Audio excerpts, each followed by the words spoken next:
The story is called Identity Theft.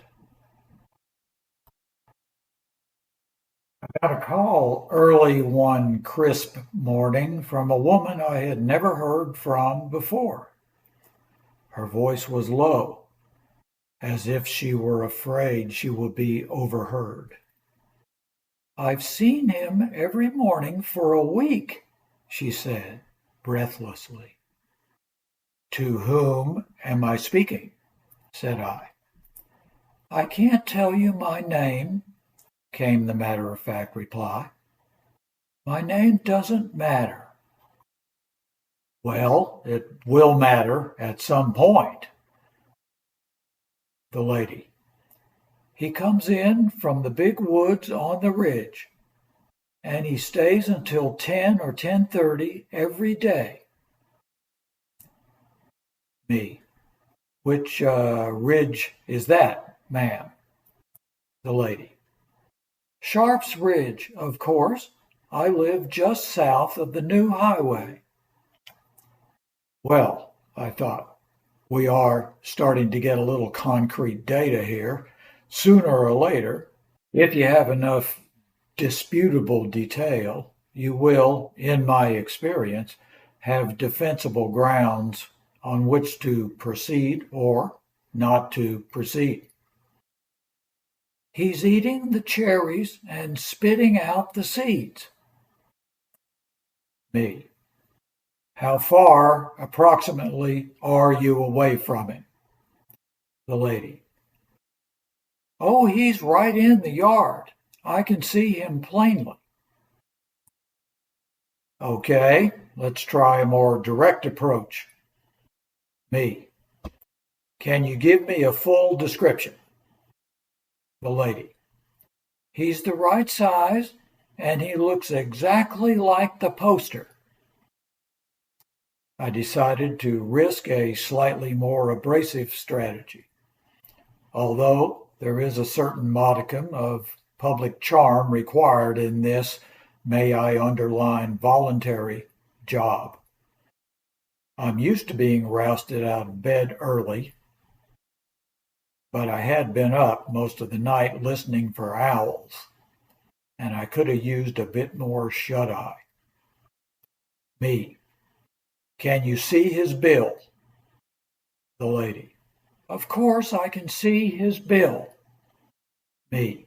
"Can you describe his bill, please?" The lady replied with more than a little curtness for the hour in the morning. "His bill is exactly what it is supposed to be. It has been exactly as it is supposed to be every day this week, and it will be exactly as it is supposed to be every day that he is here, whether you are ever here or not. And I wish I didn't have to point out how generous I have been to your organization over the years." Me. "Okay, give me your address. Let's see what we've got." The lady. "You better hurry. I don't want to miss out just because you couldn't get here before he's gone." This did not really compute, since by her previous account, we still had 3 to 3.5 hours before his usual departure. But I got the old truck going after a few doubtful groans from the early morning battery, and headed out toward House Mountain. I must say that without these new phone maps they have today, I don't think I ever would have found the unsigned right turn off of 331. The driveway, if it was the driveway, looked like it had been last transited sometime before the war. You may recall that the eastern third of the state of Tennessee had opted to stay with the Union at that time, and all the big battles took place out in Shiloh and down in Chattanooga. So there was no reason for the passage of heavy cannon and cavalry in a place this far east. The house looked like it had been transplanted from Salem, Mass., which didn't really fit, I heard an inner voice say. I didn't see any power poles or wires of any kind. Could the elderly woman have been operating an iPhone? Really?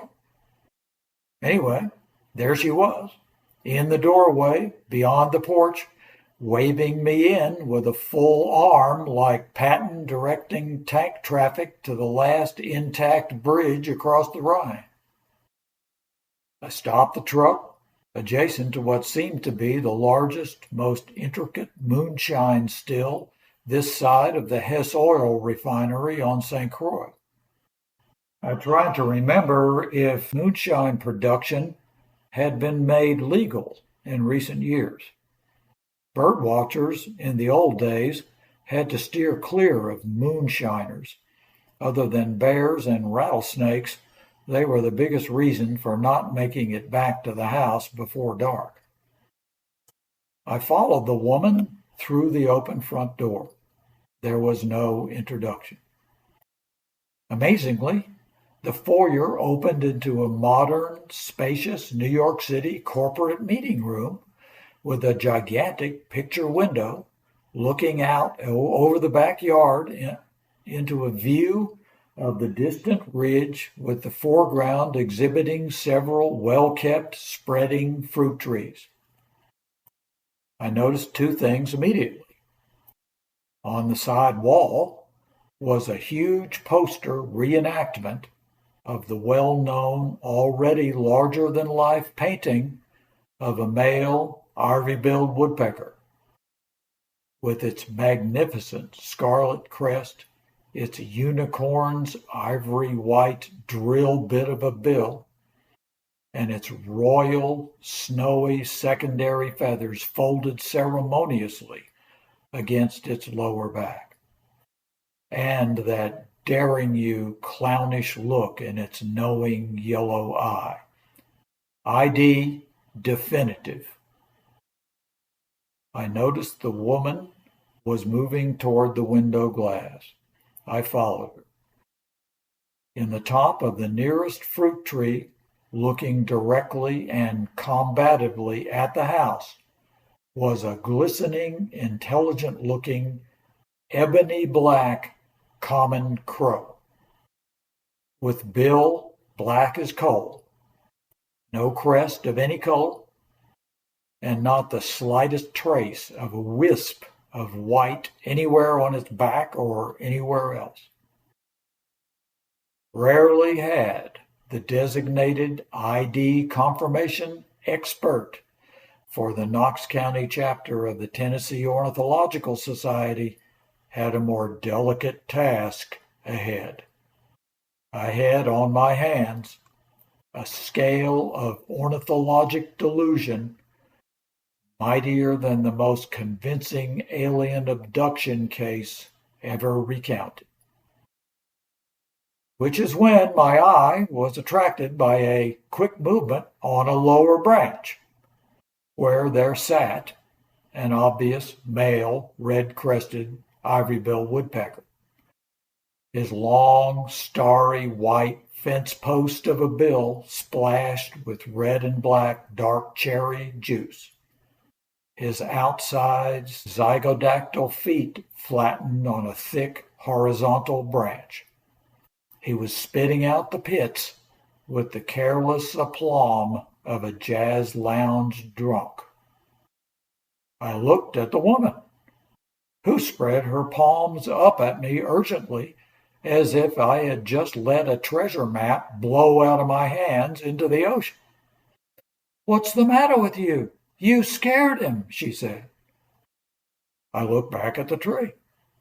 The ivory bill had vanished.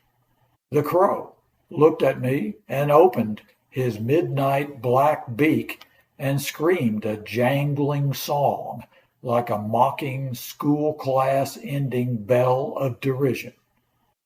I looked back at the elderly woman, who had turned into a lamp. The jangling bell hit me again. It was the landline. There was a guy on there in Strawberry Plains who thought he might have an evening grosbeak on his feeder, but he was worried it might only be a goldfinch.